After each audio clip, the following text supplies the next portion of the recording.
my name is Catherine Elliot, and here at the University of Calgary I've created several flexible ambient devices. An ambient device is a physical object that displays information in the periphery of a user's attention. I've created these flexible ambient devices to meet two specific design goals. Goal number 1. The device should allow for flexible information sources. Most ambient devices are rigidly tied to a single information source. Our adaptable devices can be easily hooked up to different information sources. Goal number 2. The display should provide some means of smoothly moving the information from the periphery to the focus of the user's attention. Our devices allow users to easily access more detailed information. Since the displays are so flexible, it is easy to hook one device up to different information sources. For example, these beads can be used to display the time remaining until an upcoming appointment. When the yellow bead reaches the top, it's time for lunch.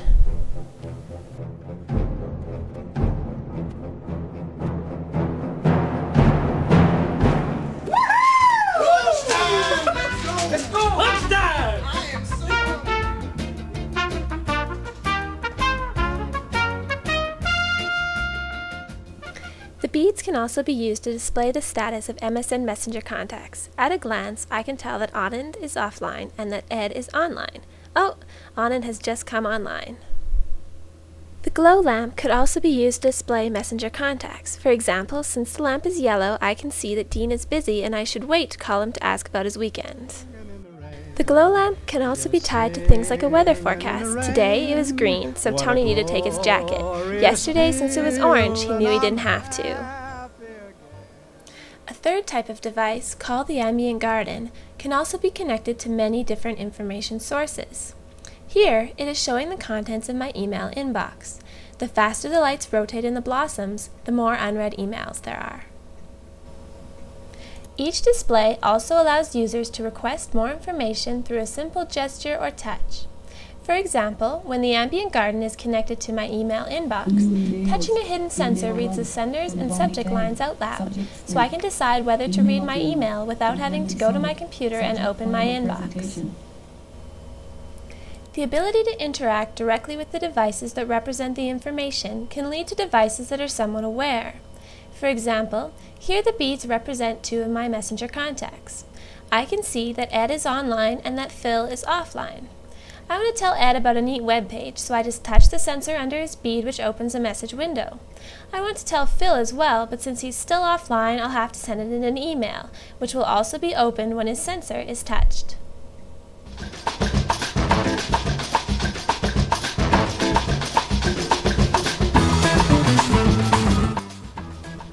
It is very easy to connect information to the devices. Each device is wrapped as a component, so no knowledge of the motor, sensor, or light setup is needed. You just set the desired properties and the device reacts in the correct way. Here we're going to create a simple clock using the ambient beads.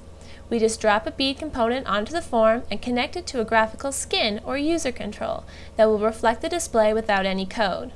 The yellow bead will represent the hour, while the blue bead will represent the minutes. All we need to do to set up is to set the minimum and maximum values for each bead appropriately. These will be the values at which the beads will reach the top and bottom of the monitor. We are going to get the clock time on a timer. In the timer code, all we need to do is to get the current time. We then assign the hour value directly to the left bead and the minute value directly to the right bead. The beads will be moved automatically to the correct level based on the minimum and maximum values we preset. It is just as easy to respond to the device itself. Here, we will pop up the time in a message box when the main sensor is touched. All we need to do is to create a function for the main touched method and pop in the message box code. Now, when the sensor is touched, a message box will pop up displaying the correct time. This project is intended as a first step towards creating displays where these properties are so well exposed that even non-programmers will be able to connect information sources to devices. Each physical device is constructed using fidget motors and sensors. The ambient beads uses two small motors to move beads up and down the edge of a computer monitor.